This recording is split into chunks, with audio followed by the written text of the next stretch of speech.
Welcome back to the show. You are now listening to Wake the Flock Up with Concept 714. Very special Wake the Flock Up on location. Wake the Flock Up, beautiful Malibu, California. The boo. You know what? Like I told you, I've never been to Malibu. Now, Orange County, born and raised. I don't think I've ever made it out here before. It's really nice. It's a nice neighborhood. And today is absolutely gorgeous. It's full of some very interesting people, for sure. You got to get a mixture of all kinds, especially like the last 10 years, right? How everybody's just getting rich off of different things. Yeah, you get it's a weird mix of surf culture, celebrity culture, and just looky-loo culture. So some people move out here just because it's Malibu, and then they get sick of it because it really is a small town vibe. Yeah. My thing is like I've spent the majority of my life in San Diego, and so the neighborhood that I'm from is, let's just say, it's not as nice as this. But when I moved back up to Los Angeles because of the music business, for me, I just wanted to get close to the ocean, and Malibu was. But SD is nice too. SD's beautiful. Yeah. I do some business out there in SD sometimes. The beach that I'm from in San Diego, Mission Beach, is kind of like the Venice of San Diego. Okay. So when I first moved up here, I lived in Venice for a while. Yeah. But as Venice, sort of like the tech culture moved in, that's when I moved out. And we'll get into it. So before we do, let me introduce my guest. I got Kevin Zinger here today with us.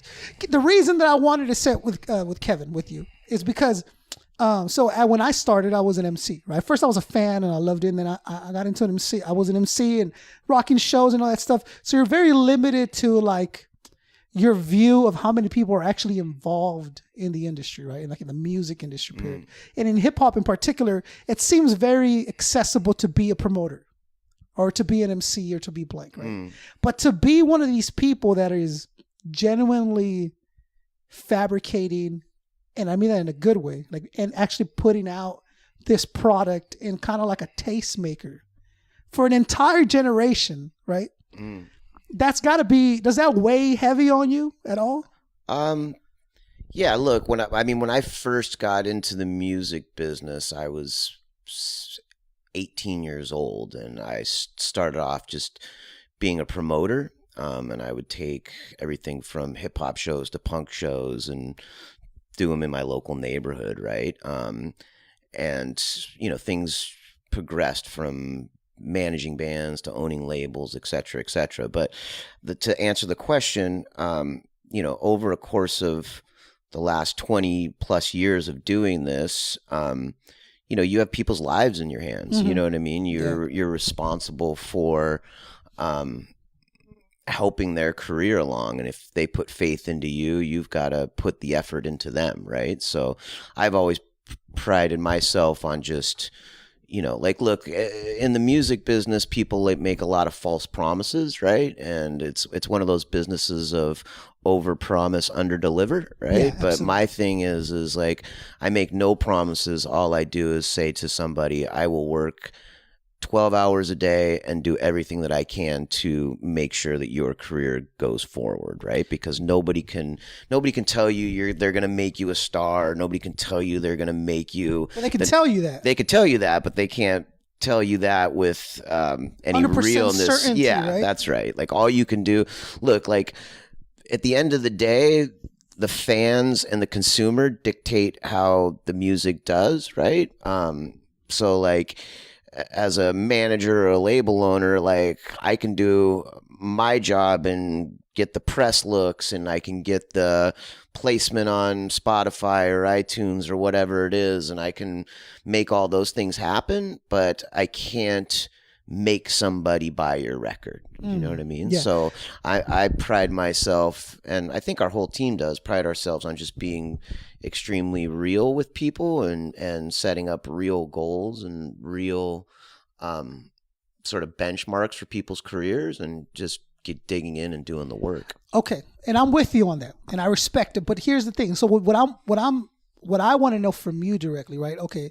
That would make sense if it was like, oh, it's one artist you've done it for, or two artists, right? But you've done this for multiple artists. So there's something in you that recognizes the timing, the talent, the balance of all those things to make a successful group and to put them out to the world, right? You've done that many times over and over again. What is it about you, do you think, is that you're able to recognize when that timing is?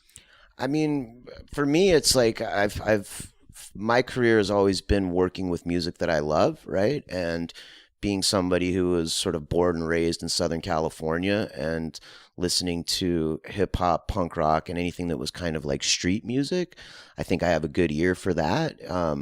You know, through my career, like, you know, everything from working from the early days to now, I've never chased like some pop hit or tried to do anything that was sort of like out of my wheelhouse because I just don't know that world, right? And I wouldn't know how to, not that I wouldn't know how to, but it's just my passion doesn't lie in that, right? My passion lies in the music that I like, right? So being able to find talent and bring it to life and expose it to people is a blessing, right? And, you know, I work 12-hour days and I sit in there and I grind it out and I figure it out. And I've been fortunate enough to create, you know, multiple businesses and platforms to be able to help artists out. And, you know, I think at the end of the day, it's just making sure that your heart is in the project, right? Right. Let me ask you,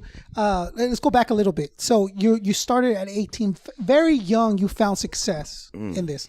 And I am a firm believer that when you find what life put you here to do, life will facilitate things for you eventually, right?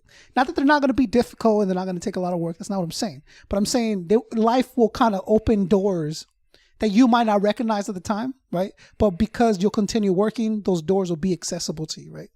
I firmly believe that because that's the only trajectory that I've seen. No, that's right. And it works for me because, like, you know, so I can only look through eyes of an MC, right? That's the only thing that I can look at as a fan and all that stuff. So when I look at the music industry, I'm looking at it through the eyes of an MC, right? So as an MC, it was fairly difficult to get put on the shows that I wanted to get put on. Like the shows that I thought at the moment I deserved to be on, right? And it wasn't until I realized and I said, maybe this is not what life wants me to do, that I said, okay, well, let me take a look back. And then how else can I contribute to hip hop, to the music scene in general? And you know, it's hard to get interviews, proper interviews, to get real, true, in-depth interviews. I couldn't find anyone to do it, right? So I said, I'm going to do it. And 5 years ago now, in October 15th coming up, I've been doing the show for 5 years, right? That's great. And the one thing that I saw the difference between the path of just being a rapper and then being media and kind of contributing in that form was how easy it was to get success to the next step. So then I thought about it. I'm like, well, maybe life didn't want me to be a rapper, you know, but it still wanted me to contribute, and my passion is here. So how can I? So then when I realized, oh, okay, this is what life is, then when I realized, well, you know what, I accidentally run into Rocka at the Viper show.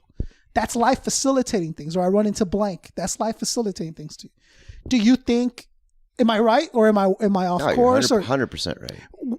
Because I think once you realize your passion, life goes, yeah, this is the right path. So it's less complicated, less twists and turns, right? That's right. You're still going to walk it. It's still going to be hard. Yeah. But at the end of the day, this is what life intended you to do, which is why I think you found success so early on. 18, you're a kid and you're being thrown all these opportunities, right? But you're smart enough to realize they are opportunities and to take them. So do you think it's like a combination of things, or were you walking already a path as a teenager to get you there at 18? No, I mean, I think for me, like, I mean, you know, when I was 18 years old, you're talking about 1991. So it was like pre-internet, you know, the music business, or at least the recorded music business, sort of collapsing on itself, right? But for me, it was like I was so entrenched in Southern California culture. Like, you know, I started going to shows when I was 13, 14 years old. And when I was younger, right, like everything was very sort of like segmented, right? So you were either the hip hop kid, or you were the punk rock kid, or you were the rock kid, and for me, like, I liked everything, right? So when I started promoting shows when I was 18, and my management business later and the label business later, that sort of reflects who I am as a human being, right? Because hip hop will always sort of be the base of what I do, but like, you know, I've branched out and done multiple different genres, and as long as the music has that sort of root street feel to it, then it like appeals to who I am. But when I was 18, you know, I mean, I didn't have some like grand scheme or plan in life. It was like I was presented an opportunity. I mean, I wasn't even old enough to get into the shows I was promoting. They were all 21 and up, and this opportunity presented itself, and I thought it, you know, I knew the sort of like LA landscape of bands and the Southern California landscape of bands, and in San Diego there was nobody that was really promoting any of them or giving those bands an opportunity to play. So you know, between myself and my partner at the time, we just started throwing these shows, and so you saw where there was this emptiness, there was this gap right. that was missing. That's right. And you said, I'm gonna fill that. I guess if you boiled it down to the simplistic terms, it was like I realized that there was nothing or nowhere to go for people like me, and my bet was there was a lot more people like me that wanted somewhere to hear new music, hear new bands, and you know, have a good time, right? And you know, that those early days of you know, I mean, that was when we were doing the SRH Productions thing. I mean, those early days, I mean, you're talking about bands from, you know, on the hip hop side, we were doing Jurassic 5, Black Eyed Peas, Kid Frost, and then on the punk side, you know, Pennywise, Offspring, and bands like Sublime, right? And that was before any of those bands really like meant anything. It was, you know, pre them putting out huge records and having records on the radio and all that stuff. So it was just kind of like, you know, it was gut level. It was like, it was pre-internet, so it wasn't like you could go online and see their social media following or see what kind of draw they had. It was, you know, it was back then. It was demo tapes and a mailed-in bio, and I miss the days when being a fan meant something, because, like you said, let's say I find, I'll give you an example. One of my first into underground hip hop was Swollen Members, right? And I'm like in ninth grade. Yeah. Oh, look, I got the Battle Axe. Oh, that's dope. So, Swollen Members, and everybody's listening to like Ludacris and all this other stuff coming out, right? But for me, it wasn't enough. There wasn't enough hip hop in those hip hop tracks for me to be satisfied. So I was just like, yeah, it's cool, but blah. Until somebody had me a tape from a Canadian hip hop group. That's dope. And I'm like, what is? My dude. Back then, you didn't even know there was hip hop in Canada. He's like, because I started off like most of you know someone who's into something before you're into it. I'm at the homie, and then I hear, you know, like Lady Venom or whatever it was, and I'm like, yo, what is this? Yeah. Oh yeah, it's Canadian. You know, he was the only great kid, and he had, and so then my trajectory has just changed in life, and thank God for that, right? But there wasn't enough to satisfy my needs as a hip hop head, I think, in the commercial head. So when I got into the independent underground hip hop, that's really when I knew like there was a true hip hop. Like there's something dope here, right? Yeah. And it hasn't always been hip hop, but to me, I've just been drawn to it because of the poetry and the wordplay and all that stuff. So the difference between being a fan now and being a fan then was that now it's simple. You can, entire catalogs pop up and bang. Overnight, you had to know someone who knew someone to hand you a tape for you to go play at your house. And then after that, it was just mind blowing, right? Yeah. I think that's the difference. I think that's the disconnect that we have now, because it's so easy to rap now that everyone raps now.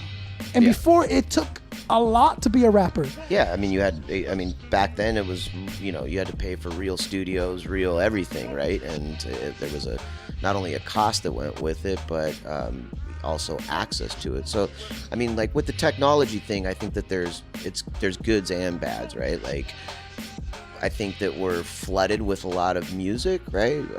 You know, music to me is subjective, so you know, what's bad to me might be great to somebody else, right? But I think, to reference what you were talking about earlier, right, is like the the mainstream stuff that was going on back then when groups like Dilated or Swollen or were doing their thing, right? Is like the Dilated and those Swollen records are still, you could put them on right now, still enjoy them. They're not dated. They're like, it gives you a feeling, right? And it's like, where if you went back to some of those mainstream records and throw them on from the same time period, you're like, this is so 90s. Yeah. Oh, this is so 90s. Exactly. But yeah, you're right. Like, Evidence has always been Ev, and rock has always been rock, and you can always rely on Babu to do it. Like, it's always there.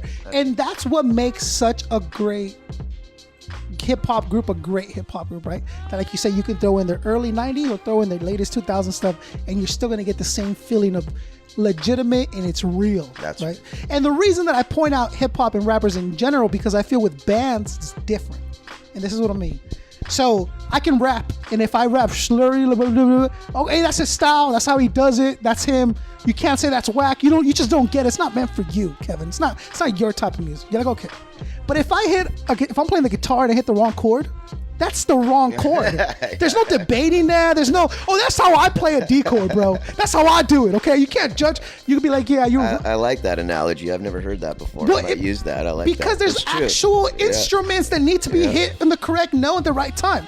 With hip-hop, anyone can say I'm a rapper and you'd be like, oh, okay, it's cool. Because that's how he does it. He offbeat, oh, that's how he raps. That's his style. It's like, yeah, but it's whack. You know what I'm saying? Like, there's a lot of truth in that, my friend. I don't understand when we went from not being able to criticize people to not being able to criticize people, and now you're the bad guy for criticizing.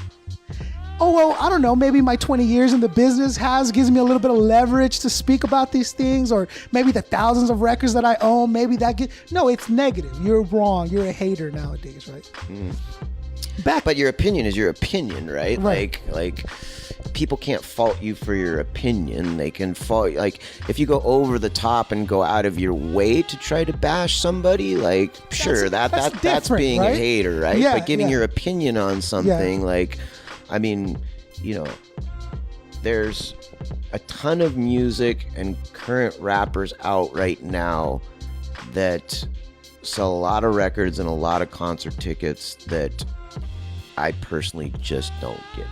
I just don't. I have a theory about that, and tell me if I'm way. I think it's out of pure spite that some people buy their albums, and I mean this: if enough people say that one person's whack, enough people will buy his albums just to go against what the majority thinks.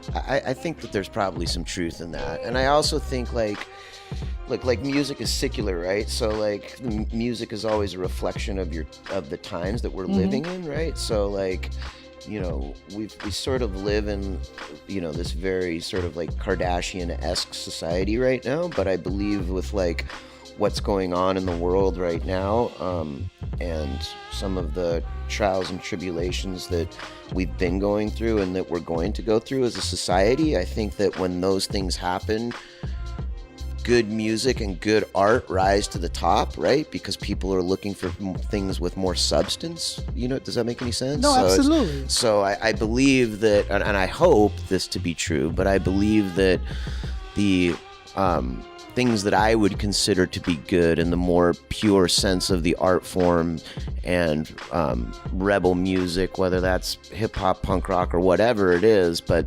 music with a message and a meaning and some substance behind it is going to start to sort of come back, if that makes any sense. I think that it will take a voluntary almost second place to the commercial stuff, because there will always be those looking for 100%. substance, 100%. as opposed to those who are just run into the I consider it carbs and protein. So there's those that and this is what I tell people, like, you don't think eating carbs is going to affect you in the long run?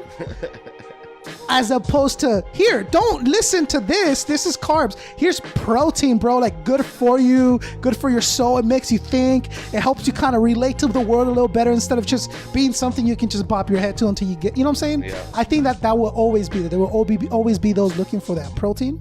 But the carbs are the popular thing, right? That's what tastes good. It what makes you dance. It makes you feel, But what makes you feel and think, which is, I think, the purpose of music in general, right? But you're 18 and you're offered this opportunity, right?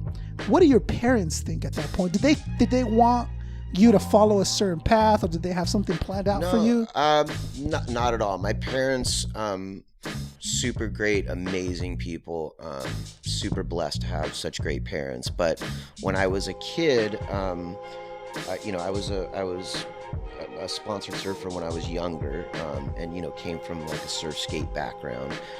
So at a very young age, like 13 years old, like they gave me the freedom to go do what I wanted to do. So I would be gone for weeks at a time, and I moved out of my parents' house when I was 16 years old, right? So there was no there was no talks of like, you have to go to college or you have to do this. They, my parents supported me emotionally my whole life, but financially they sort of cut me off at a very young age. Not for any reason like I was a bad kid or anything like that. Maybe I was a bad kid, but that wasn't the reason. They just wanted me to go and sort of fend for myself, and I appreciate that very much that they did that.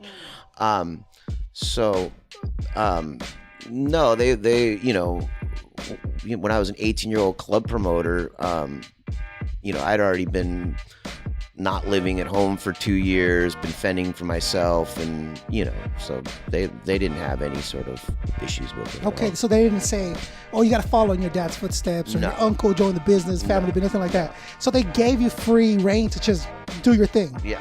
And they wanted you to experience real life, so they said, "We're not going to pay your way." Yeah, that's right. Keep doing you. They basically said. I have a letter. I'll give you one. Go ahead. They basically told me, look, you can do whatever you want in life, and just go out and live life and fend for yourself. Mm-hmm. And I'm very thankful that they gave me that freedom. I mean, when I was 13, 14 years old, I would leave for weeks at a time and, go traveling, surfing, skating, whatever it was, right? And as long as I didn't get thrown in jail, they were cool. They were cool with it. Yeah. I like that. What about brothers and sisters? You got brothers and sisters? I don't have any blood brothers and sisters, but Munchie, who's better known to the hip hop world as Taxman from the Kottonmouth Kings, my parents kind of like pseudo adopted him when we were like 11 or 12 years old, and he's pretty much lived with me ever since. And in fact, he still lives with me to this day. That's awesome. Yeah. Okay. All right. So you're 18. You're getting success, being a club promoter, all that stuff. When does the clothing come into play? Because the clothing itself, and this is one of the reasons why I'm so excited to meet you, was, again, you became involuntarily or maybe voluntarily at some point a tastemaker for like Southern California. Like, because of you, I think it molded and shaped Southern California music to be this, I want to say, just like a machine that started developing and kind of saying, "Oh, well, this is what's hip right now. Thank you. This is what's out right now." And luckily, you have good taste in music, so it wasn't like a shitty thing. Like, "Oh, this is what I gotta listen to." It was like Offspring and like all these things. I'm like, yes, absolutely, let's do it. But the brand itself became a lifestyle for people, right? Yeah. So the story is, like, SRH originally was like a crew of guys from Mission Beach, right? And when we started doing clubs, we didn't know what to call it, right? So we just started tagging all of the clubs SRH Presents, right? And at the time, I was surfing for another clothing company, and I was 18 years old, and we were doing 4 or 5 nights a week at clubs, and everything that comes with it, the girls, the fun, the booze, the good times, right? Like showing up for some surf contest on the weekend, when you were up till 3 a.m. the night before at your club, it didn't start to make sense anymore, right? So eventually, but you loved it, right? You had I still love surfing. Oh yeah, for sure. But you thought, okay, this might not be the easiest way to. I knew I was an okay surfer, but I was not that good. So I was smart enough to realize that I didn't want to put all my chips in that basket, right? And we're talking about, this was 25 plus years ago, right? So this was before people even made real money in surfing, right? So, long story short, my clothing sponsor at the time dropped me. And when they dropped me, we had already had all the clubs going and all that stuff. And I went to my partner in SRH, and this was 91, 92, I guess. And I was like, look, I'm going to take the money that I make from the clubs and start a clothing company. And I want to call it SRH because SRH was my thing. And he was like, yeah, he was like, I want to do it with you. So we just started making clothes. And I mean, dude, we didn't know shit about the clothing industry. We were just two shit kids from Mission Beach who were like, just fake it till you make it. Let's figure this out, right? And it was like the motto of my life. Yeah, and it was funny. I mean, literally, I can remember the first time. We would at first we did like printables, right, where we would like print hats and shirts and go to a silk screener or an embroidery and then hand them out to all the boys at the beach, right? And in that era of time, like Mission Pacific Beach was like a very sort of like culture-driven special place, right? So you had everything from like gangsters to the best pro skaters in the world. I mean, everybody from teams like Maple, H Street, all those early pioneers, like street skaters back in the day. I mean, they used to hang out at my house all day long, right? And then on the surfing side, we had all like the guys who were pioneering aerial surfing, right? Which was the world that I kind of came from. And so it was like this group of friends, and so we just started having all our friends wear the stuff, right? And we didn't have big money, so we couldn't like afford to pay people, but it was just like, you're part of the family, right? And so when we started SRH, it was definitely that family vibe, right? But I mean, like I said, we didn't know anything about the clothing business, so we were handing out stuff to our friends, and some of the local shops would take it in, and it started to fly off the shelves in San Diego, and it was pretty much at that point, it was like from San Diego to like Los Angeles, and then we started, evolving it, right? And I can remember the first time we tried to do like a cut and sew program, right? I drove up to LA, went to the garment district, brought a roll of flannel and a roll of denim, and the main thing for me was I just wanted to make clothes that I wanted to wear. Yeah. Right? Like, and the same thing with the clubs. I figured if I wanted to wear it, hopefully there were other people out there like me. And at the time, there was a lot of shitty clothing companies out there. So anyways, I drove up to LA. I bought a roll of flannel and a roll of denim, and I found a sew house in San Diego to go cut it. And they were these nice Korean ladies, but my Korean is very shitty and their English wasn't very good. So somehow it got lost in translation, and they ended up making flannel shorts and denim shirts. So when you put on the shirt, it was like putting on cardboard, and when you put on the flannel shorts, it was like you fucking moved and they just ripped into a million pieces. Yeah. So trust me, we took our lumps like everybody else did. But we just look, at the end of the day, I bet on myself, and I was like, there's got to be more people like me out there that want to wear clothes that I want to wear. And that's basically how SRH started. What about the name? Because at that time, it wasn't cool. Well, I don't know. I guess not. I guess definitely now it's the thing to be a stoner. Like, you're cool. It's acceptable. If you don't smoke, you're the weak. Because I don't smoke particularly. Yeah. Right?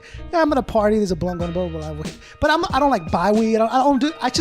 I don't have the mentality to do that. Like, I need to be up and active, right? But I am very much aware that when I go to like an interview or something, like, people will smoke and they'll do their thing, and then they'll offer it to me, right? And they'll be like, oh no, I don't smoke, thank you, right? And then they'll give me this, okay.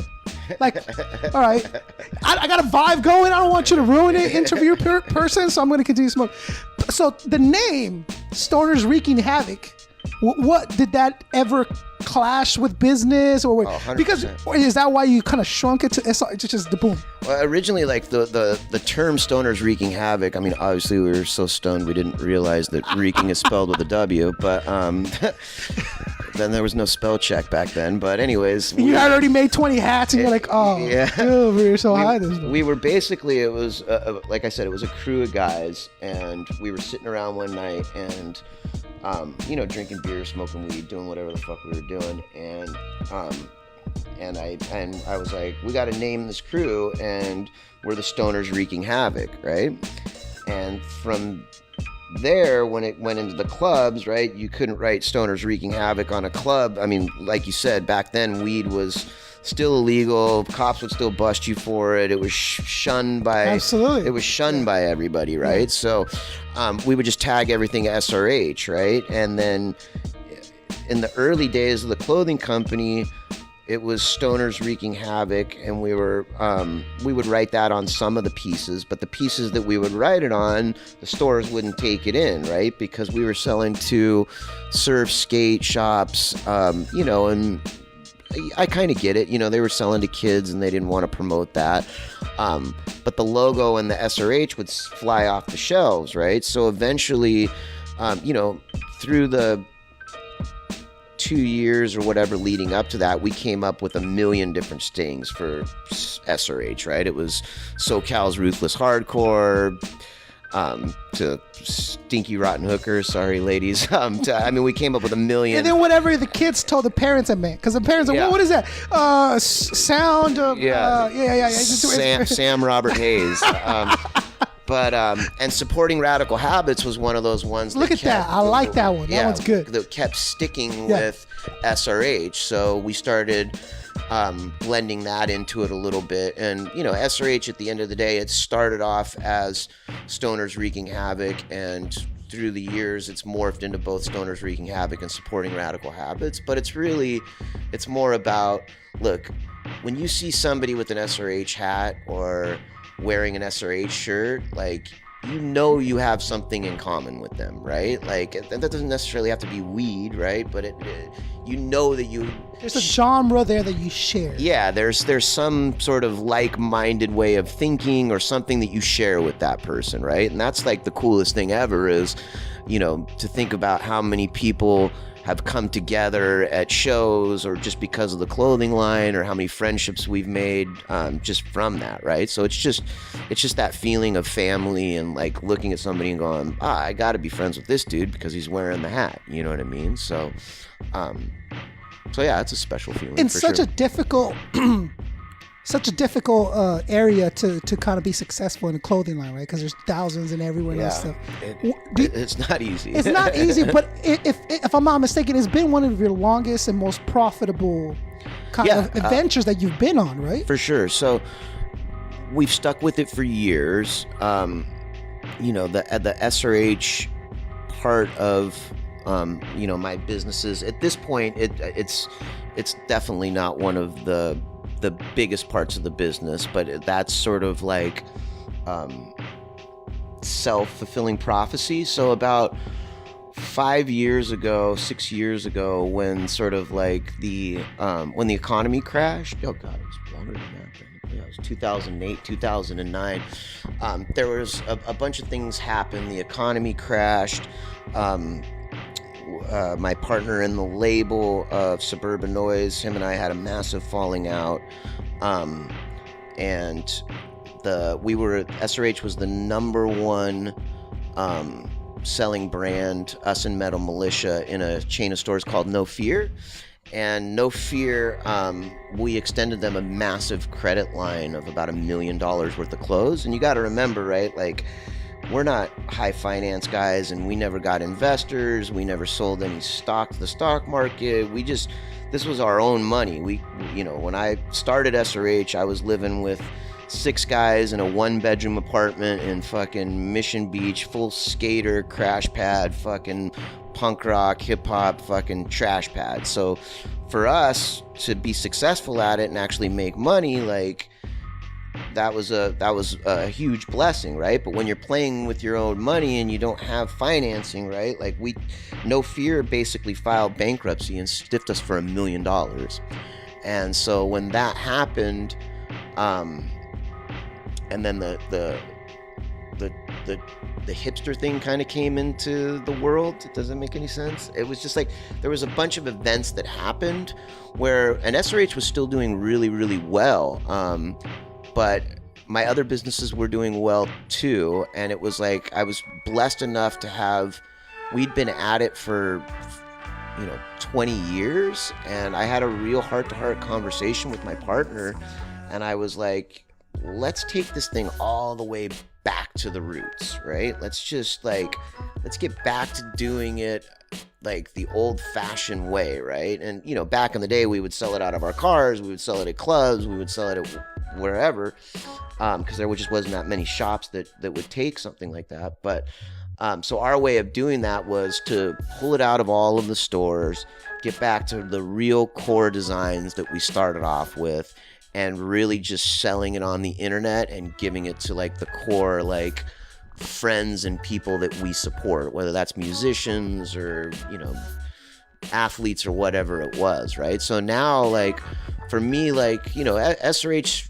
it does well, and I'm not mad at the money, but we did make a lot of money on it, and I'm happy to have the freedom in life where now we are doing it strictly not, I don't want to say not for the money, because that leaves a tone that at one point we were doing it for the money, but now we're just doing it completely on our own terms. Does that make any sense? But there's stores I can walk into and buy it. No, not anymore. We pulled it out of purposely pulled it out of every single store. It's all website based. All on the web. So that way makes sense, because you guys that way get direct access to know your numbers right away, right? Correct. I mean, what it does is it gives us obviously direct access, but it also like it makes it the margins are better, right? So for on the money side of things, but what it does is it gave us the freedom to not have. I mean, at one point with SRH, we probably had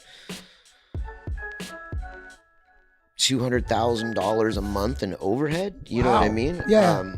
And so when you're doing things on that kind of a level, like sometimes, like look, like there's jumps in the clothing business, right? And when you get to the 10 million mark, right, you have to, if you want to take it past 10 million, you have to be willing to sell to Nordstrom's, Macy's, JCPenney's, and all those people, right? Because it's just a matter of how many doors you're going to open. To me, SRH was never a brand that belonged in Macy's or Nordstrom's or JCPenney's or anything like that. So I just was never willing to kind of do that, right? Like at the end of the day, like, I mean, I have 10 different businesses right now, but SRH is like who I am as a human. It's your baby. That's my baby, and who I am as a human. Like, that's what I still wear every day. That's what, like, I dress the same now as I did when I was 18 years old. Well, that might be not the best thing, but it is what it is, right? I don't know what it is. I'm the same way. Like, I have FUBU in my closet, and I only take it out for like special occasions, because I know everyone's gonna be like, bro, you wearing FUBU. But I rock the FUBU to like, like a show, so when like people see me, and I without fail is like, come on, bro. Like, what are you doing? But I just love the fashion. I love how it makes me feel to think about where I was when I first wore it. Because when FUBU came out, that was a statement, right? And it was like there was a common bond with people that were a part of that brand and the consumer, right? And so here's with SRH. So here's the issue with that, and I want to know how you relate to it, right? So I'm not black, obviously. You're not black, obviously, right? But in the culture that you specifically, you have a niche. You have like, this is for the surfer, skater, like it's what you know, so that's what you're going to put out, right? But to me, I'm very much involved in an industry that's still very black dominant when it comes to every aspect of it, right? I haven't been to the higher levels. Maybe then it starts to dilute to different stuff. But your artists, your industry people you're dealing with, 90% of them are going to be black. So I find it that they treat me with respect and love and all that stuff. But I think it would be easier if I were to be black and access certain people, or it would be more comfortable around the guy doing the interviews if he was the same. You know what I'm saying? Like, that's just the things that I accept, and I'm cool with it. I'm fine with it. I get it. But with you, especially in the era, in the 90s when you started your business and all this stuff, did it ever come up the fact that you were white doing the music industry? Yeah, a white boy in hip hop in the 90s was a surfer skater hip hop kid from Mission Beach. It was definitely not the norm. And you got to remember, like, I got into the business before there was an Eminem, before there, you know what I mean? So it was like there was, as a white boy, like, I could point at like House of Pain, which is dope, and like Cypress Hill, which was dope, right? But I mean, Third base, like you're pointing at like very specific. But for the most part, like it was Vanilla Ice, right? So that's why, like the best thing about hip hop culture is if you keep it real, the good rises to the top, right? It always does. So, like, always does. For me, it was like, I'm just going to be who I am and what I am. You know what I mean? And I've always been a street kid. So, like, I always had that aspect going for me. But it was just like, I just got to keep it like, you know, I just got to keep to who I am, right? And people will respect that for that. And you feel that that's been the way you approach this, so people pick up on that. Yeah. Okay. I find very important that so hip hop in general is very much it contradicts itself in a lot of places, right? So in a business where it's all about, oh, you got to be real. There's a lot of fakeness involved 100%. In a lot of the stuff that we deal with. So I just did the same thing you did. It's like, okay, cool. I can't fix or I can't adjust my skin tone, right? So I'm just gonna be me. I got to be me. That way people will realize, oh, okay, it's real. Even though it might not be what I'm used to or what I'm familiar with, I can't hate on what he's doing because he's doing it real. He's doing it his way. Which I think is very important to remember when you want to have anything successful that you're putting out. If people pick up any little bit of fakeness in you, they'll immediately just discard it, right? Yeah, especially in hip-hop. So you can't be that. But some people do that and they're successful because there's enough people pretending like they are, that they'll help them boost up and they'll promote them and they'll build all that stuff. So how did you avoid the twists and turns of that? I mean, for me, it was like I respected the industry very much, right? But I never really involved myself in it too much. So for instance, like I always just tried to create my own world instead of like trying to play inside of somebody else's. You know what I mean? Yeah, so it's like, you know, when, you know, from 92 to 96, you know, I was managing a bunch of bands and doing a bunch of stuff, right? But and you know, I dealt with the major labels a few times. I did a deal with Interscope Records, I did a deal with Capitol Records. But the long story short, after being in a few of those meetings, right, and like understanding how the corporate machine worked, right? Like, look, if the corporate machine works for you, it's your best friend, right? If the big labels, I mean, this was obviously a moment in time and it's not as relevant now, but it is still relevant, right? But if those big machines work for you, it's great as an artist, right? Or a manager or anybody that works. But 90% of the time, it doesn't work for you, right? And then your career sort of gets stuck in a limbo state, right? So we've all heard a million stories about, you know, this guy was the greatest MC. He, you know, signed a deal with XYZ label, and then they took 2 years to make the record, and then they ended up shelving it, and it never came out, and the guy never sort of got his due justice or never got to see, you know, there's a million of those stories. Because the way that the big machine, at least how it was set up back in the day was they would sign 30 things and they had no problem losing money on 29 of them, because that one that actually hit made up for all the losses on those other 29 and fueled the whole company, and they made millions of dollars off that one, right? So the business model was sign everything and then really find that one that you're going to go out and promote and push, and sorry to those other people who are the other 29. Me as a person with a good conscience, like I just couldn't do that, didn't want to do that, right? So eventually, after figuring out what was sort of going on behind the scenes, I just said, fuck it, let's just make our own label, you know what I mean? You still run Suburban Noize? I still own Suburban Noize, yeah. What do they all have in common? All the acts that you sign to Suburban Noize? Well, Suburban Noize at this point is sort of a catalog label, right? So the things that all of those bands had in common at the time were sort of just that like feeling of like us against them, the music, some of the, like, a band like Head PE was completely different than a band like Slain or Madchild or whatever. But they all had a certain, like, sort of raw energy that, for me, it was like, if I liked it, I guess other people would, right? It never had to be genre specific. But a lot of the bands at that time, like, they came up together, everybody toured together, everybody sort of like helped each other out. So it was a very special moment in time with Suburban Noize. I feel that label has something special about it, because I feel that a Head fan could be, if they were going to listen to hip hop, could be a Madchild fan. 100%. You know what I'm saying? 100%. Different genres, but they would still kind of recognize the realness or the style of the music. They would kind of share fans a little bit. So, which is a beauty of where I can just, let's say I've never listened to Head before.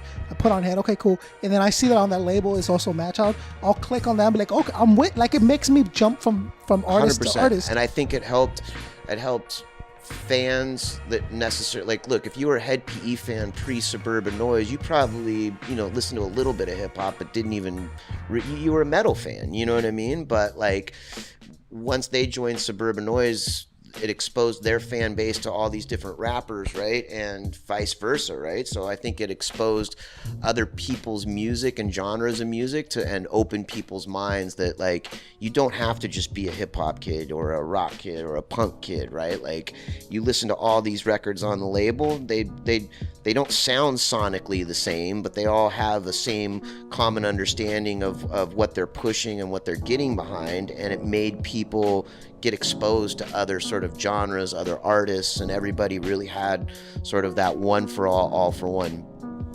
mentality, if that makes any sense. And your Swollen Member fans is a very special niche in hip hop, I feel. And that's how I got introduced to a bunch of other groups. Was off of Badlands. It was like, well, who's Dilated Peoples? Then I started listening. Who have they worked with? Oh, J5. Who's it? Like, and it just kind of snowballs out of there, right? And I feel that a lot of the groups that are signed to Suburban now kind of give me a nostalgic feel when I listen to them. That's cool. Like, I remember when I first heard this, or I remember when I first heard that. So there's a lot of emotional attachment from our end as fans. Yeah. From you, I can't imagine what it must be like to have, say, Kottonmouth Kings reach the success that they've reached. And ultimately, it is because of all the work that you put on behind the scenes. Yeah. And not that their talent is 100% theirs and they own the hard work and stuff, but it is because they had the right management and the right team to get there. I mean, the Kottonmouth came into my life around 1996 or 7, right? And D-Lo, at the time in the group, it was D-Loc and Saint were the MCs, and then Pac was sort of the masked man behind the scenes, right? And as things morphed, then the band morphed into Brad being on stage with them and Bobby coming in as the DJ, et cetera, et cetera. But I can remember the first show that I did with them. It was right when Sugar Ray had that song Fly on the radio, and we'd been doing some of their shows for years. If you listen to the early Sugar Ray records, they're nothing like what Sugar Ray is today. They're actually really cool records. But we were doing a big show with Sugar Ray, and I put Kottonmouth on as the opening band on that show. And from the moment I saw those guys hit the stage, like, again, this was pre-Eminem, pre-anything, it was like, wow, these kids got something special, you know what I mean? And it was a great journey, and between Kottonmouth Kings, Suburban Noize, and SRH, everything that we created and that whole lifestyle and that movement at that time, it captured sort of like an essence of like the Southern California culture, blending punk rock and hip hop and a feel, and whether it was the fashion, the music, the weed, the lifestyle, that spread worldwide, right? And through Suburban Noize and through SRH, we got to expose tons of other bands, right? From, I mean, the list is just too long to go, but we captured a moment in time. Unfortunately, the ending of it was not as sort of like the unfortunate thing, right? For being pre-internet, right, is sort of like the timetables get lost to kids who are just logging in to find out, right? Because they don't know the history of what happened from, you know, pre-internet days, 2000 and early, right? Like the internet was around before 2000, but it wasn't as sort of prevalent in people's day-to-day lives. Or utilized for the same reasons. Yeah, that's right. I mean, back then, I mean, the internet was for porn. Well, that reason has still maintained. But it was like emails. It was like group. Remember they had chat groups? Yeah. Like you were able to talk to somebody who wasn't in the same, and it was the coolest thing. Now you can't find a chat group. I don't know. Maybe it's just me, but it's not prevalent. It's not what you went to the internet back for. in the day, like when the internet first happened, right? Like we would have our own chat rooms and forums because that's where everybody that was into the SRH lifestyle would go, right? And people would make friends in there, and that's how, because the music that we did wasn't sort of like accessible to the mainstream. You weren't going to turn on the radio and hear it, or I mean, certain stations would play it here and there, but you weren't really seeing it that much on MTV or the radio. There needed to be other ways to find these people, and we did that through touring, and we did that through internet chat rooms. I mean, people would go on there and hang out for hours and hours and discuss like everything from weed to the lifestyle, to the clothes, to the bands, to whatever. And you know, there's still a lot of friendships. Again, it took a lot of effort to be a fan of people. Yeah. And that's why when you were a fan, you were a fan. Like you had the posters and it meant something to you to be a these fan. days it's a lot more like it's a little bit more cookie cutter, right? And like here 1 minute, gone the next, right? People's attention spans are a lot smaller, if that makes any sense. Oh, 100%. Okay, without getting into the details of what happened, because you've been asked that a million times. That's not what I'm I here don't for. mind talking. No, I know, but I also, my pet peeve is having to repeat questions that you've already been asked. So my goal is to try to find a different way around it. What I want to know is, we're done with that, right? The lawsuits were done. Oh, it's been over for years. What did we learn? It's funny that you mentioned that because this morning I actually talked to, I'll leave his name out, but somebody that was involved's dad, and they were just like, they basically were just like, that was the biggest mistake ever, right? And I think a lot of like, look, here's what really happened, right? When you have a business like Suburban Noize, right, which was a thriving label, right, sometimes ego and greed start to fall into things. And I think that when the lawsuit was filed, it was also the same time where Brad was going online saying just crazy shit, right? Like, and if you're a kid and you're a fan, right, like the hardcore fans know who Kevin Zinger is, right? But the secondary fan, like, they don't know who I am. You know what I mean? I was never one of those guys that like put myself in videos, and I was never like clamoring for any attention, right? So I was always the guy behind the scenes. So like when your favorite artist comes out and says, hey, that guy's a bad guy, like, you want to believe your favorite artist, right? And my whole thing the whole time was, we built up a very special legacy and a very special thing with this. Like, whatever our differences are, let's keep it offline, because that's not going to help anything. It turns out those words I wish everybody listened to, and now they wish they listened to, because it turned the legacy into something that it has a really bad dark mark towards the end of it, if that makes any sense. It sort of put a damper on what we did create, you know what I mean? Because at the time, the Suburban Noize, Kottonmouth, Head PE, Moonshine Bandits, all those bands that came up during that time period, it was a very special time and a very special legacy. And you know, literally what Brad did, he divided people and literally said, choose my side or his side, right? My thing the whole time was just the truth, right? Like, let's just stick to what the facts are, right? And long story short, now, all the people that sort of like, the majority of people like saw through the bullshit, you know what I mean? But now, I still get messages all the time from kids who are like, hey man, in the beginning I believed Brad and I said some bad things about you on Facebook. I apologize. I know what's true now. And I never faulted him back then, so I definitely don't fault him now.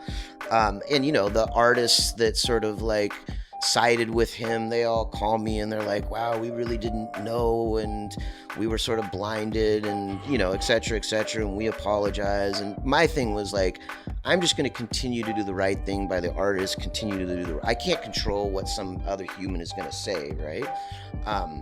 But I can control what I can do, right? Where do you think it came from Brad? Like what pushed him to basically say? To be honest, I think that the band had a lot of internal troubles that started with the Pakalika thing, right? When they kicked Pakalika out of the group, and I don't care what anybody says, they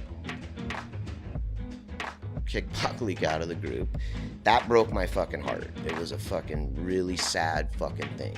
And I didn't agree with it. Nobody consulted me about it.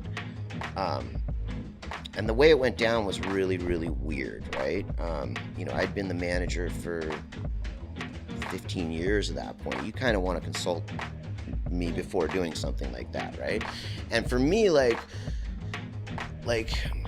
every band has internal troubles, right? And people don't get along and blah, blah, blah. But there's two things you don't do. One thing is you do not, if you make a deal, you live up to that deal. No matter how, it doesn't matter how you feel about somebody, right?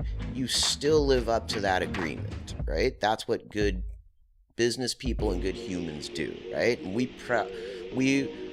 prided ourselves of running our business like that, right? So actions speak louder than words, right? So business is business. Business Just is keep business, it that way. right? But what happened was the band itself and the movement wasn't as big as it was, say, 5 years prior to that, right? Okay. And when something isn't as big, the money starts to get not as much, right? And Brad made a decision that he wanted to cut Pakalika's pay down, right? He made the five guys in the group at that time divided the live show money equally, right? They went and said, now all of a sudden we're changing the deal.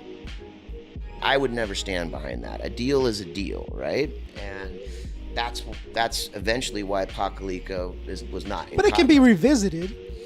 It could just done properly, right? It could be revisited under the auspice of let's have a dialogue about it and try to come to an understanding, not this is how the new way is and you don't have any choice. Yeah, got it. So when Pakalika left the group, I stayed around for probably a couple years afterwards, and it was progressively getting worse. Look, those guys had been on the road forever with each other. It's like having a girlfriend, right? Sometimes towards the end of the relationship, you don't even know why you're mad at her. But things just get out of control, they snowball. There was a lot of that. And eventually, it just got to the point, like I was in there, Brad and I were partners in Suburban Noize Records, right? I owned all my other businesses. He had no stake in any of my other businesses.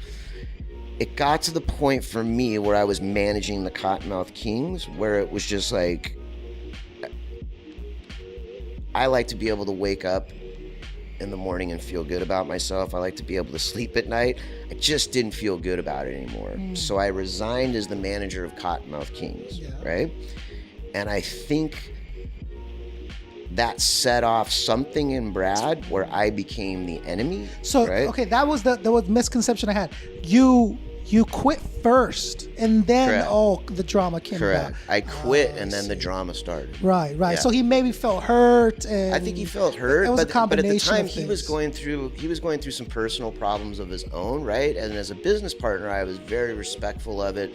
Like, in the 2 years leading up to the lawsuit, I think Brad had been to the office 3 times. Like, I was in there every day. Like, he didn't even know who was on the label. So you both owned it, but you managed it. I did everything. So what did Brad do? In the early days, he did stuff. Okay. he tapped out about 5 years ago. In a management type of way, but he's still married. In a day-to-day by level. name, he was still owner of. Correct. Okay. In name and paycheck. Yeah. I mean, he got 50% of the money. You know what I mean? Wow. So that was always the confusing part to me, right? Was like, what? Like, you're not really. Like, he had nothing to do with signing any of the bands for like the last sort of like 5 years, right? Maybe a couple little side projects, but like he was concentrating on the Kottonmouth Kings and doing their music, but he was making money off all of the other bands. So when I quit Kottonmouth Kings, it wasn't because I was trying to do anything with Suburban Noize. I just didn't want to manage Kottonmouth Kings anymore. And I wanted them to go find a manager. Suburban Noize will still be the label. When you manage a band, you're literally in a relationship with them, right? It's like getting married, right? You live and breathe what their reality, right? When you're the label, you're putting out records and you're marketing and promoting records, right? So I just wanted to end the part where I was entrenched in the daily dramas that were the band. Does that make any sense? No, absolutely. And so I resigned as the manager. They owed me a bunch of money for management commissions. And I said, you know what? I don't even fucking care. I don't care about the money. I don't care about any of that. I said, you guys go find a new manager. Brad, you and I, let's get together and we'll figure out Suburban Noize as far as, you know, putting out Kottonmouth records and continuing on with the business. You still own 50%. You still get all your money. It's all good. And we were literally supposed to meet one evening, and I got an email from him that said, I'm not showing up to the meeting. And like 15 minutes later, I got an email from a lawyer saying that they were going to sue me for my management company, SRH, my radio, I mean, everything that attached to Kevin Zinger. And you've made it clear that a lot of these businesses didn't have anything to do with Brad. They predated Suburban Noize. And that's kind of what's the weird part of it, right? It was like, oh, he's just lashing out. Yeah. Right, he's just lashing out. And look, like when you sue somebody in America, you can sue somebody for anything. You Right. know what I mean? I plan to sue when I leave. That doesn't mean you're going to win. Yeah. You know what I mean? But you can write anything down on a piece of paper, Yeah. but then you have to prove it to Right. actually win, right? And there was no substance and there was no base to any of his claims, right? So it was a really difficult time for me as a human, right? Because like, look, I loved all of those guys. Like whatever our differences were at any given moment, like they were my brothers. When I call somebody a brother, like I mean it. Yeah, you know what I mean? yeah. So to have some of the people that were the closest to you sort of like turn against you, it was a difficult time for me. But at the end of the day, I always knew that the facts were the facts, right? And it's like, you know, claiming that damages against SRH. I mean, it was so ridiculous that one of the letters that I got said that I physically intimidated them into wearing SRH. I mean, I box every day, but I'm 5'8". Yeah. You know what I mean? Yeah, like, sure. I physically intimidated them into. I mean, so I just, you know, to answer that claim, I just pulled up all the emails of them asking for clothes. Yeah, you know what I mean? yeah. But it's like It'd be a shame if you didn't wear this shirt, bro. That's all I'm saying. You know, yeah, sugar, things happen, accidents occur. You know. Sugar White. I like that. Sugar White.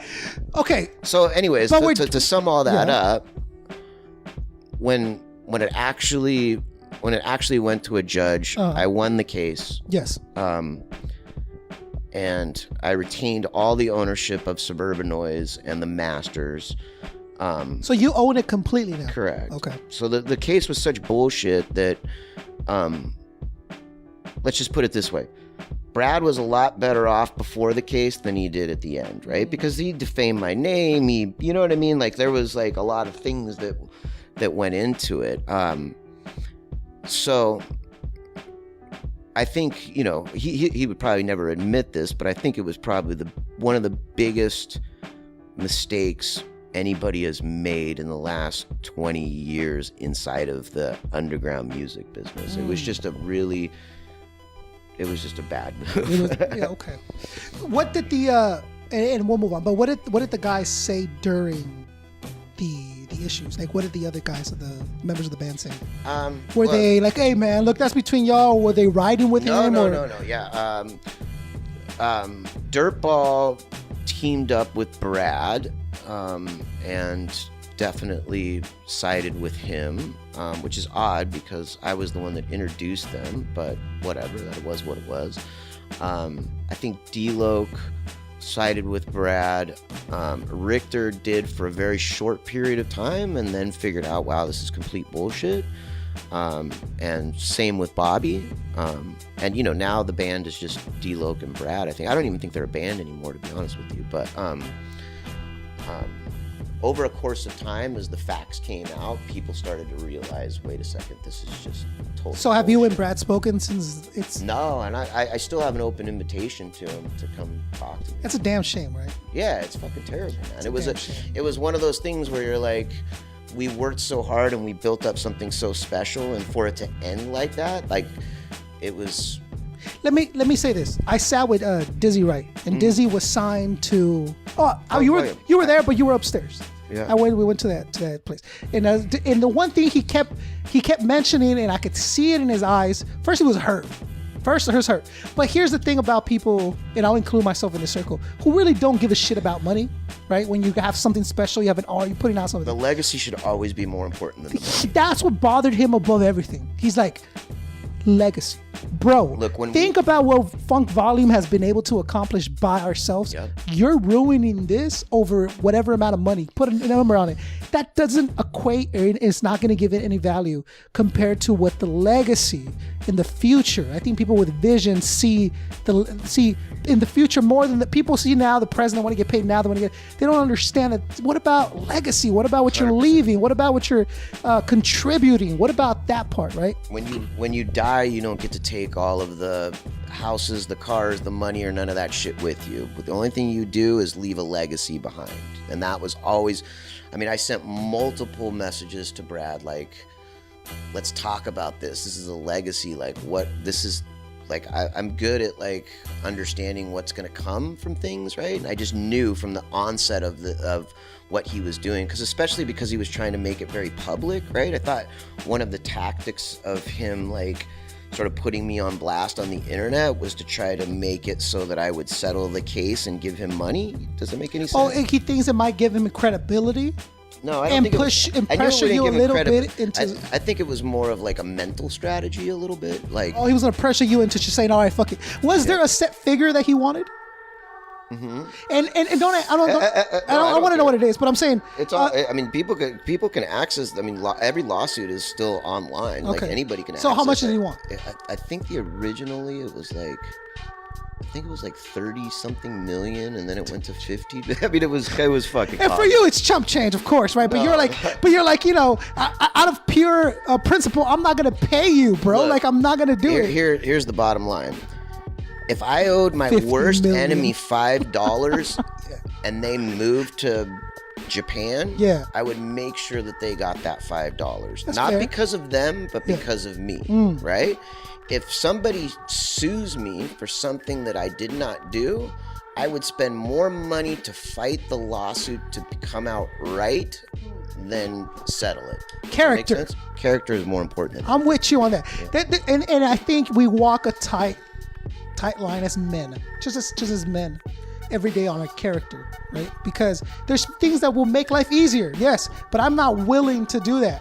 I'm not willing to lose my character, my persona. I want to look myself in the mirror in the morning and be 100%. like, at least I might be broke, bro, but at least I'm broke because I'm following my dreams. I'm betting on myself. I'm not willing to 100%. sacrifice. Blah, blah, blah, 100%.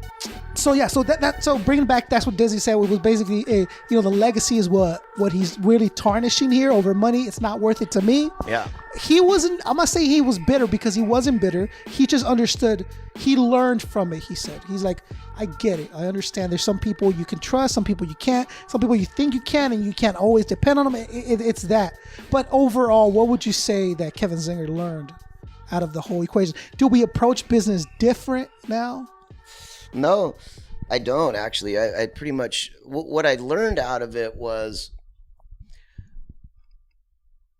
people can change, and I can't there's nothing that I can do about that. You know what I mean? Like even when the Hobson Dame thing, like I know Dame, you know what I mean? And Hobson, I mean, I used to try to help him out when he was signed to Tamika's label way back in the day. Ruthless? Yeah. He was signed to Ruthless. Yeah, I remember And that. he was trying to, whatever was going on there. But he used to come into the office, and I'm a big fan of Hobson. I think he's a great artist.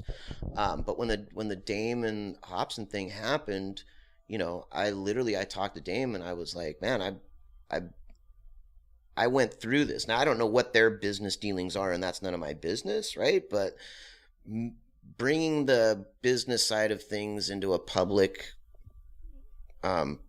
forum never ends up well. Yeah. It never ends up well. But it seems to be the chosen way for certain people to kind of justify what they're doing, I think. And I think there is something to saying, hey, everybody, he's the bad guy. He's a bad guy. I'm going to say so loud so people will believe me. Yeah. Even though the bad guy might be like, bro, I got no idea what you're talking about. Yeah. Just repeating it over and over again. People that don't know Kevin think, okay, well, then I'm going to side with the group that I do know. Yeah, that's right. And that's the way it happens. And you can't fault those kids. I mean, look, if You can kind of fault them a little bit. I fault them. There's still like every once in a while you'll get some kid that like either doesn't want to believe everything that has come out since. I see the fans. You're talking about the fans. Okay. Yeah. And every once in a while, I'll see something like, oh yeah, that guy ripped off the Kottonmouth Kings. I'm like, well, maybe you should look up the paperwork and actually see what happened, because it was actually the opposite. But have you had any legal issues before with anybody else on Never. that? And after you? Never. So this is the one fluke.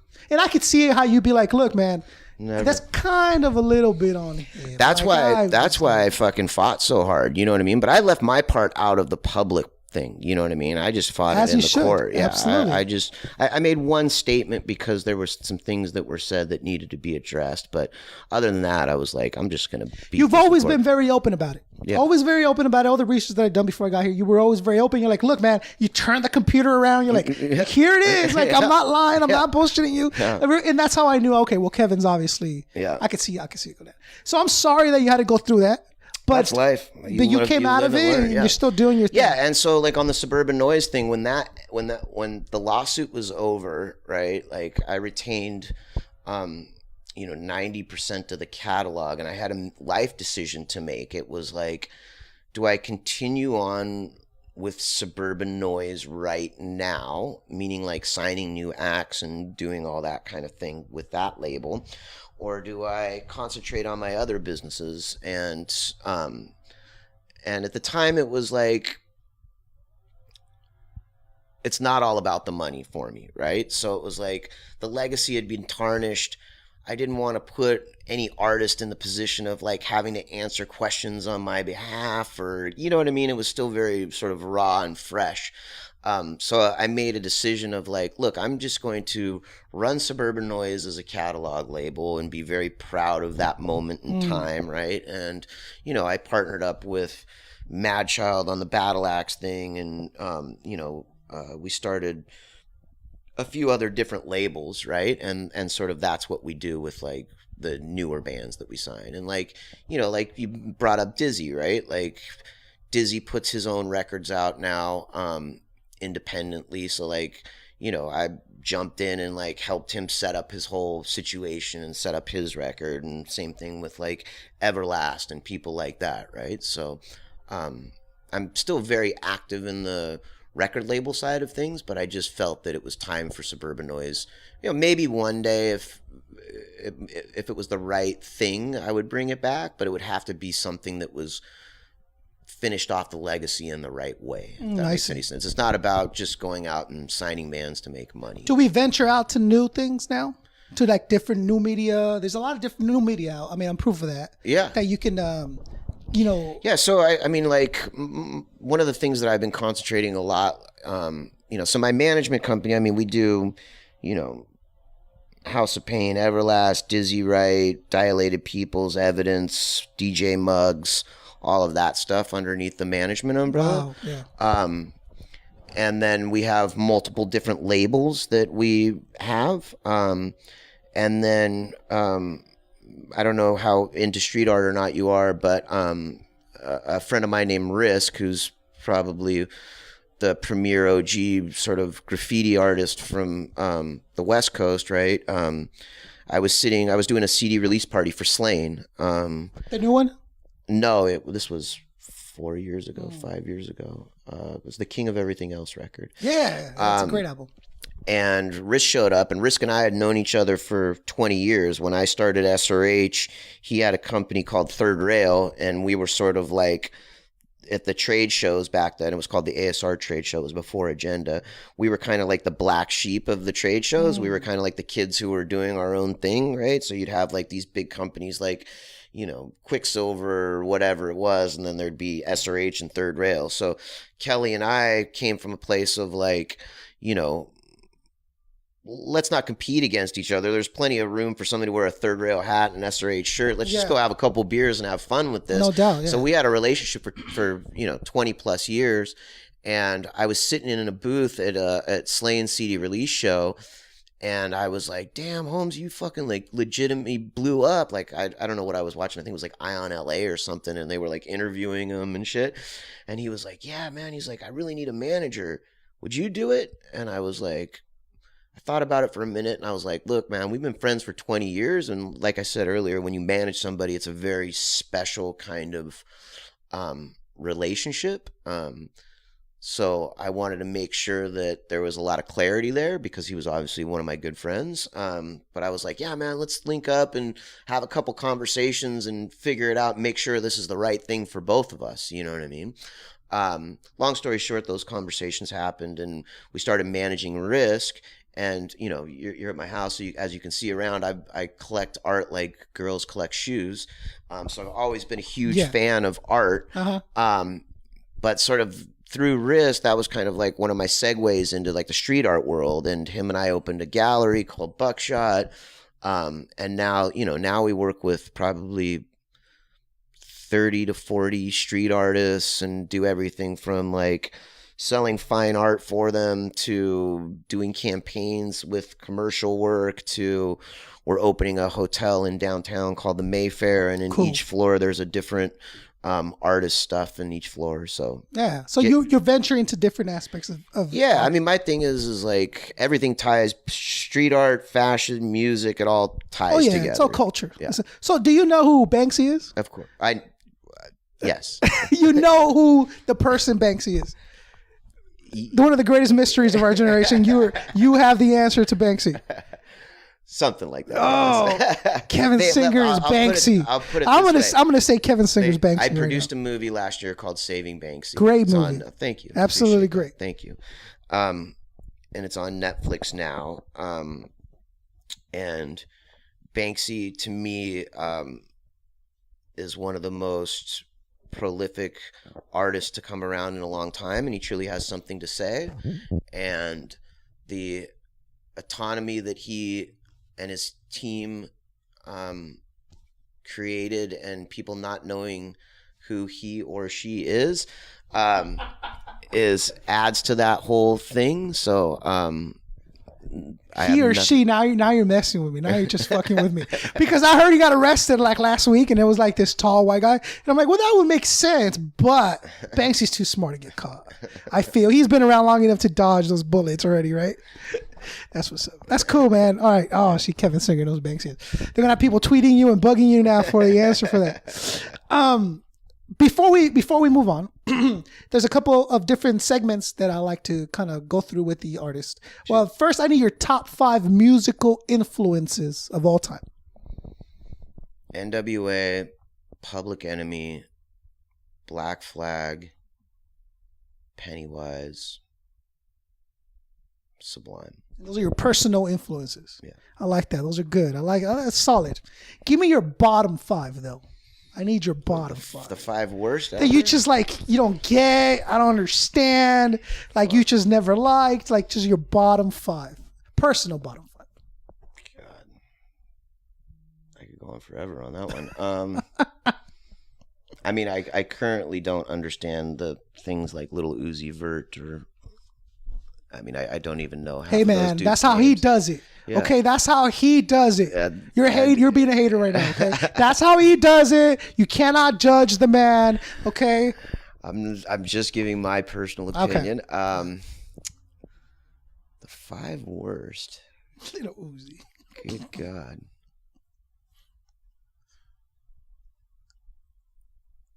That's a hard one. I really have to think of that for a minute. It's funny. I mean, there's like the Milli Vanillis of the world that are like super obvious, but like the sad thing for stuff like that and for any artist, right, is like, you know, people put their heart and souls into their music, right, and clamor for any sort of like exposure or success. And then you get a band like Milli Vanilli who dances around and doesn't even sing their songs or do anything, and all of a sudden they have the number 1 hit in the country. To find out later it wasn't actually them singing, but you know, there's not a shred of respect that I can give to anything like that. I'm with you. I'm with you like that. Okay, well, we'll leave it at there. I respect that. That makes sense to me. Before we do this final segment, one question for you. What do you think of the biggest misconception the artists now have when we're talking about getting signed or looking for a deal or all that kind of stuff from your perspective? What do you think the biggest misconceptions that they have? I think the biggest misconceptions with artists a lot of times is like, because it's their life's work that they put into something, they all of a sudden put a misconception of greatness on it, right? And so you think it's good? It's so funny because I sat with Ritz the other day, right? And we're at Strange Music in Hollywood, and he's like, oh yeah, I've been rapping forever, bro. You know, I had deals in like 92 or something. I wasn't good enough to get a deal. Obviously, I didn't realize that at the time, but I was out there shopping my stuff, right? And like afterwards, when I was editing and I'm thinking about it, and I'm like, wow, he's like really being honest right now, because he goes, kind of sucked a little bit, but I at least kept going, and now I don't suck, right? Yeah. But you're so attached to your art or whatever you're painting or whatever that you think it's good, or you're like, well, why wouldn't anyone like this? Because I work so hard at it. And that's good to hear, and I respect Ritz very much for hearing that. But I think like coming from hip hop culture, right? It's a very braggadocious sort of like look at me, right? Which I understand. But like for me, like I come from an era of like a little bit of self-deprecation, right? And don't take yourself so seriously. So like it's hard sometimes to sit in meetings, right, where you're like, you listen to let's just say XYZ rapper or kid or whatever it is, and he's like, I've got the fire, man. This is the dopest shit since, you know, whatever they think was the last dopest shit. And you're like you don't really want to say that. You want to like you let fans say that. You know what I mean? Like working with guys like Evidence, like, you know, he's the kind of person that will he goes through the process of making a record, which I respect very much, right? And he's not trying to rush anything out, and he's his own worst critic. Like he'll play me records that I think are amazing, and he'll be like, yeah, that's not going to make the record. And I'm like, okay, but he has a process of getting to where he goes to make great, timeless, legendary music that will stand the test of time. And I think that a lot of young rappers could learn something by going through the process. Not everything that you do is fire. Not everything that you do is the greatest thing that's ever come out. Like come into it with a little bit of humbleness. So act accordingly. Act accordingly. Let other people tell you it's the greatest thing. You don't have to tell me. You know what I mean? Yeah. But I feel that ego has a lot to do with success, right? Because we all confidence does. We all need confidence. Maybe and ego that's the word. Confidence and ego are different. Because we need that as MCs, as performers, entertainers. 100%. You need that to be able to say, you know what, I'm not George anymore. I'm Concept now. I'm going to introduce myself to complete strangers. Like you need that, right? And you also 100%. Need it to. It helps you. It helps your drive, your development, your build, and all that stuff, right? Confidence is Jay-Z, right? Ego gone wrong is Donald Trump. Does that make sense? Like, sure. Yeah, there's a big difference, right? Like Jay-Z had confidence in himself and in his music, and he created something that was amazing, right? Yeah. Donald Trump only wants to hear about Donald Trump, and his ego gets in the way of rational decisions or anything, right? Well, that's what happens when you go 40 years without being checked. Yeah. Because there's not, in the last 40 years, no one has ever checked Donald Trump and told him, hey, you're talking too loud. Or, hey, that's not the right thing. No one said this to this man. So that ego has just been fed. It hasn't been checked. So now when he's running for president, he'll say the most crazy, outlandish things. And again, he's not getting checked. Why would he be any different? Why would it stop him from saying and doing these ugly things that he does, right? Yeah. But that's a good point to see. Ego and confidence. I like that. There's a big difference. Yeah, no doubt. You have confidence. Kevin Zinger has confidence in what he does. I have confidence in what I do, and I try to check my ego every day. Right. This is something I like to call 12 rounds. So the way it works is I'm going to ask you 12 questions, and it's a signature of the show. Everyone gets asked the same 12 questions. I'm going to ask you 12 questions, each more difficult than the last.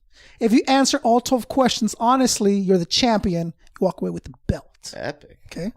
If you cannot answer the question, or you will not answer the question, you will be knocked out. I'm the champion. I'm trying to find it, there's usually some. Well, that's my lighter, huh? I was gonna say I get that lighter. Okay, there you go. I get my lighter back. No. I don't know. We'll figure something out. You give me a new shirt. Give me one of those shirts. Perfect. You willing to play 12 rounds, Kevin Zinger? Let's go. Round number 1. Now I'm gonna be looking at my phone just because I don't want to mess up the rounds, but I'm fully here. Okay. It's all good. Round number 1. What is your favorite part about your craft? Seeing somebody's career become successful because I added to it. You having something to do with somebody else's success. Correct. You enjoy that feeling. Yes. It's got to be a sense of pride behind it. And all Absolutely. That stuff. I like that. Round number 2, what is your least favorite part about your craft? Dealing with people who are less than truthful. But everyone's a little least than truthful, right? In the music business, it's personified and amplified. I bet. Yeah. Round number 3, what are you most proud of? Recently, probably the Saving Banksy movie, but as a whole, what we created with SRH. Round number 4, what are you least proud of? The time period that ended Suburban Noize with Brad. Yeah, but it sounds a lot more like you were reacting. Oh, 100%. The reason I'm the least proud of it is just because I do believe that it sort of tarnished a really good legacy. Mm-hmm. I respect that. Round number 5, if you could collaborate with anyone, dead or alive, who would it be?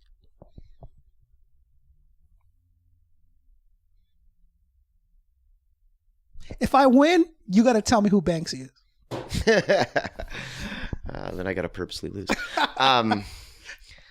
If I could collaborate with anyone, who would it be? I was fortunate enough to work with Chuck D when I signed the X-Clan, so that was cool.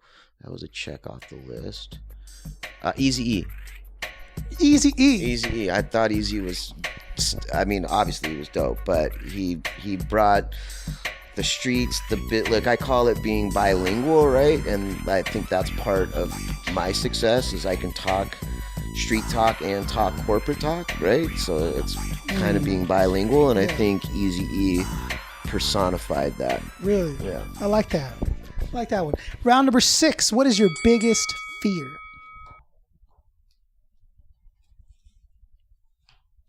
Dying of lung cancer as I smoke another cigarette. Even though you've smoked literally 4 cigarettes in that last hour that we've been sitting here, and you don't even smoke all of it. Like you're smoking like to the half, and then you just dump it. That's my way of cutting down. You still smoke a pack, just not a full pack. That's right. I got it. Yeah. I'm with you. Yeah. So dying of lung cancer is really your biggest fear. I guess so. Hey, you're a man facing your fears. Dude, I like that. To be honest, like that was kind of a joke. My biggest fear is what's going on in the world right now. It's fucking terrifying. I'm a news junkie, terrifying. and I watch the news religiously. And it's not that I believe everything that's on the news, and I try to stay well-rounded and watch all the different channels and opinions and views. But I think that the divide that's going through our country right now and the lack of leadership from the top down is going to create a world that we're not so proud of for years and years to come. And it's not that I'm worried about myself because I don't have kids or a wife or anything like that, but I'm worried for my granddaughter, my goddaughters, my friends' kids, and I'm super skeptical on the world that we're leaving behind. Let me say this. I'm glad that he ran for president. I'm glad that he won. And the reason that I'm glad that he won is because it's no longer it's whispered.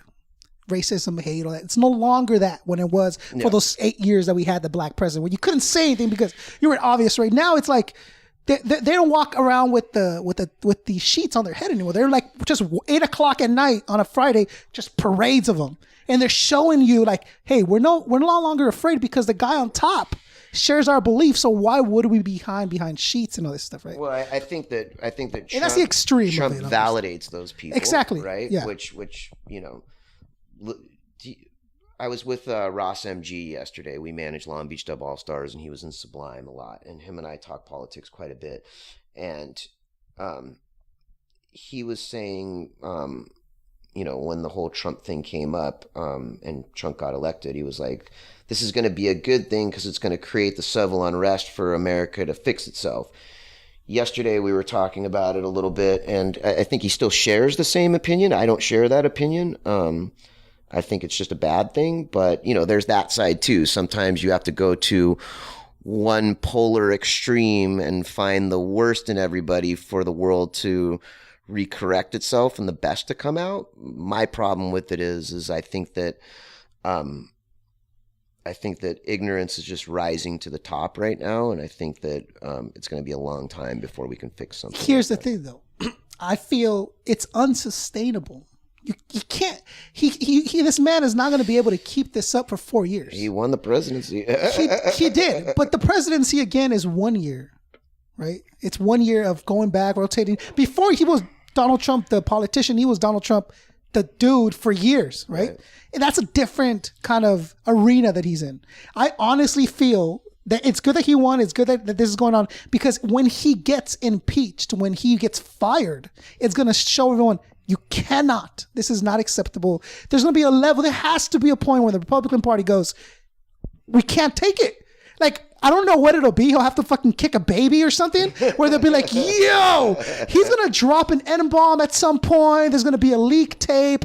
There's going to be proven Russian collusion. Something's going to happen where he's going to be removed. And now everybody else can be like, fuck you guys. We're better than this. I honestly, truly want to believe and feel that we're better than this, and one day we're going to realize it. That's my hopes and dreams. As a veteran, as an American, I'm just like, yo. I hope you're correct. Thank you for your service, by the way. Yeah. I hope you're correct. Unfortunately, when Trump gets impeached, we get Mike Pence, right? And he doesn't really he does a better job of covering up his... Yeah, but think about this, though. Pence can't be like, let's build a wall. He's going to have to stay so far away from everything that Trump made. Everything that Trump did and said, because we're not going to want Trump number 2. People are going to be out for blood. They're not going to let him get away with, let's build a wall. But the most retarded reasoning to keeping people out, let's build a wall. Like, come on. Like, he's not going to be able to say those things. He's not Trump. So he's going to be very much in check. That's all I hope. Again, so. That's all I hope. What round were we on? What was that? Round number 6? Biggest fear? Yes. Dying of lung cancer somehow led to Trump.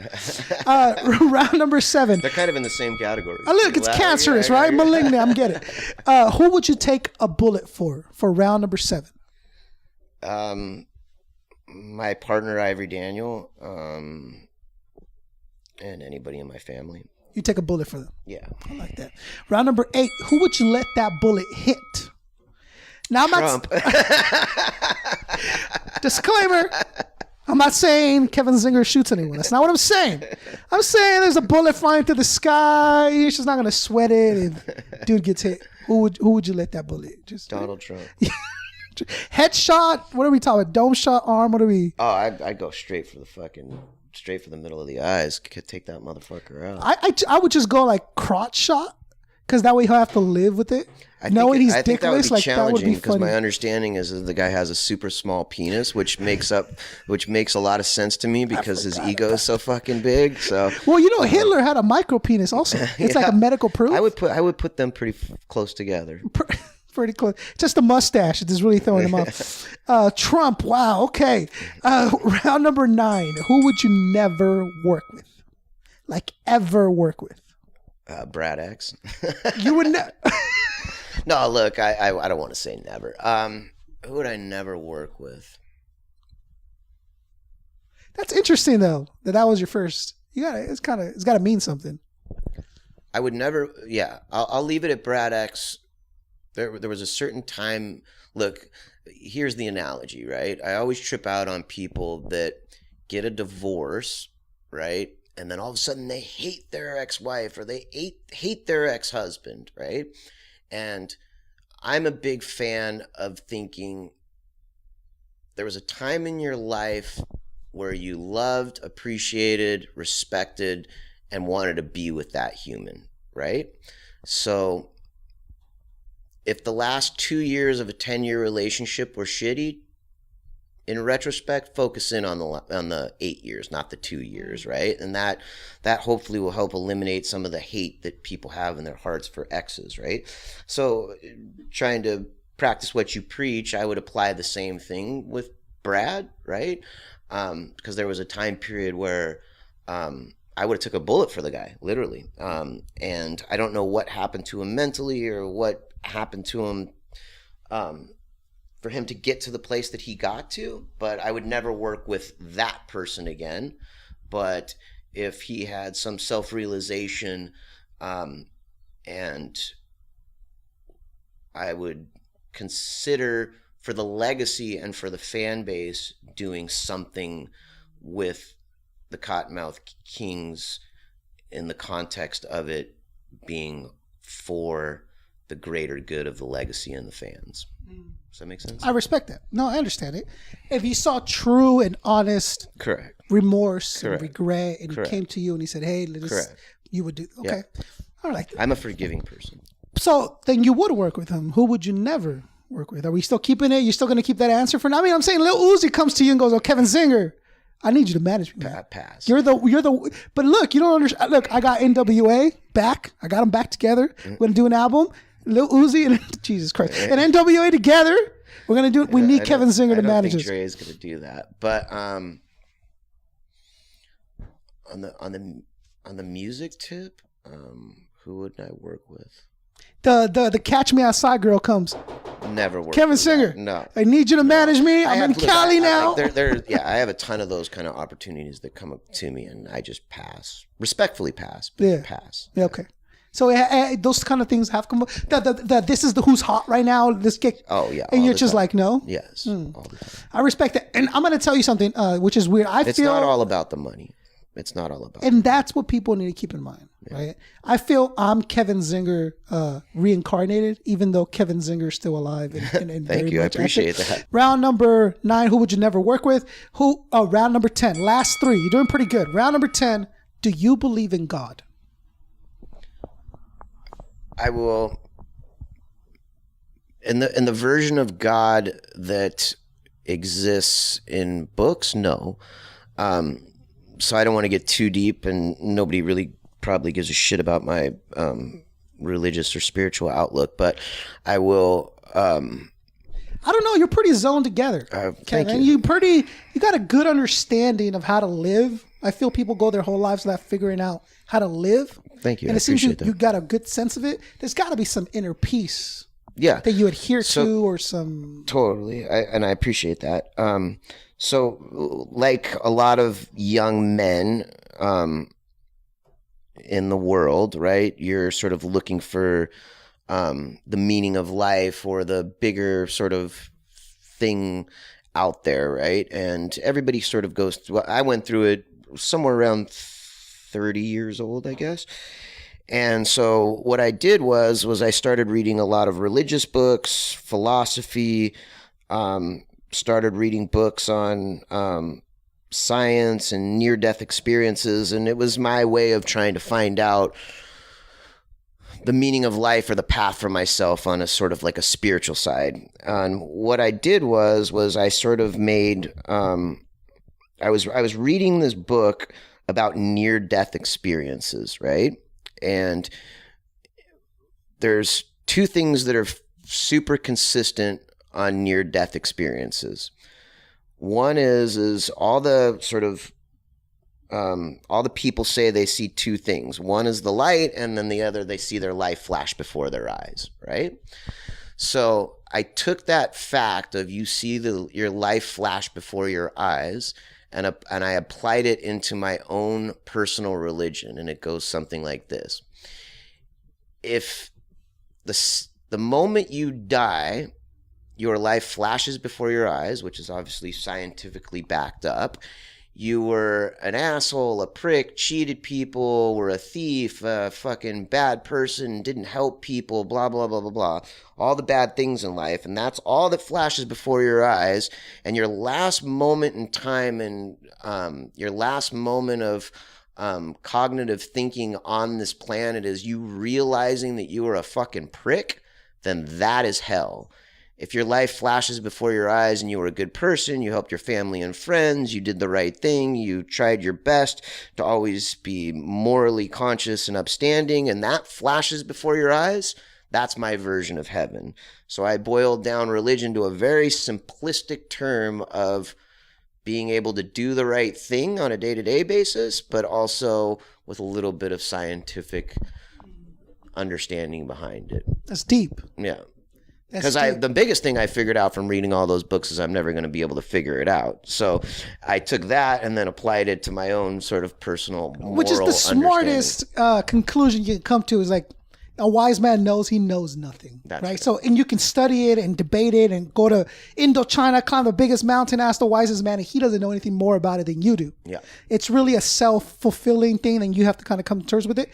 I like that. I'm with you. Maybe it's you repeating your life over and over again. If you're an asshole, I mean, that's negative and yeah. I mean, bad imagine the energy. last moment of your life and you realize you cheated all your friends. You were a fucking dick. You didn't do the right thing. Like your last moment of time on this planet and this special thing called life that you've been given, you realize that you wasted it. That's got to be your own personal hell, right? Or so does that make you your own God?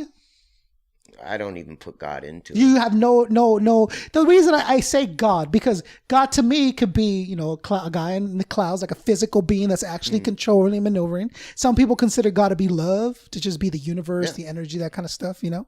I think the truth is probably somewhere in the middle. There's two sides to every story, and somewhere in the middle there's the truth. But yeah, I respect all religions, and even though I personally don't believe in them, that doesn't make me right and them wrong. Understand. I like that. Round 11, last two. What is your biggest insecurity? What are you most insecure about?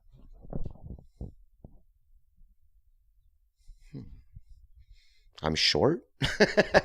How dare you? I'm the same. We're 5'8". Come on now. It's not too bad. My biggest insecurity would probably could be the your fear. height. It's fine. No. I think it's not my height. I'm very comfortable with being short. It makes for easy plane rides because you can just kick it. My biggest insecurity, and I don't know if it's an insecurity, but it's almost the fear of missing out, right? And I think I suffered from more of that in my younger days, right? But now I'm a little bit more at peace with it. But I think it's like always worried that you're missing out on something, right? And I've lived a pretty rich, full life, so that's not a good. You still do that?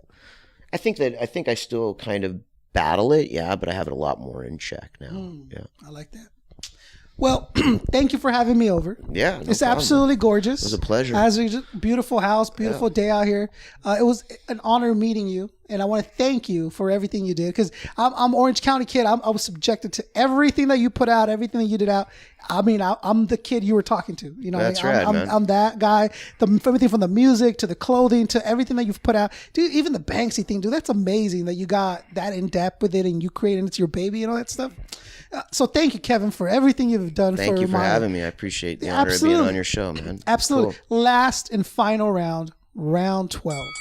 Kevin Zinger, I need to know why. Why what? Why?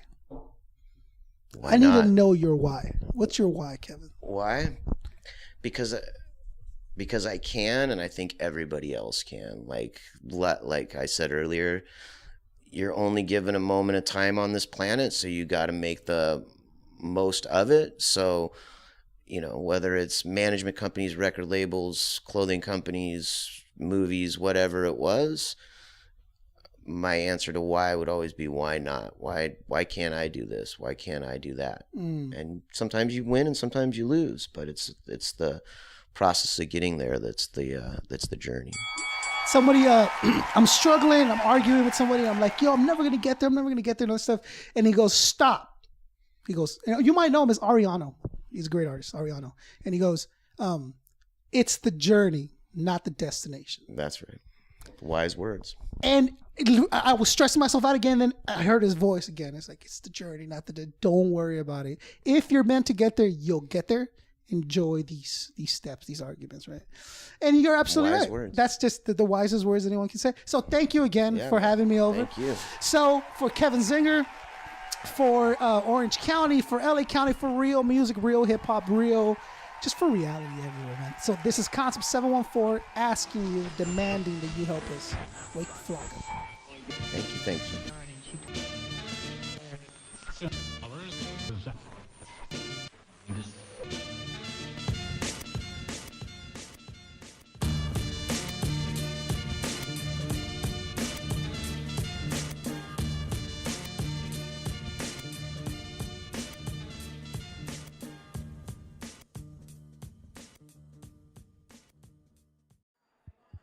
You are now tuned into the Wake the Flock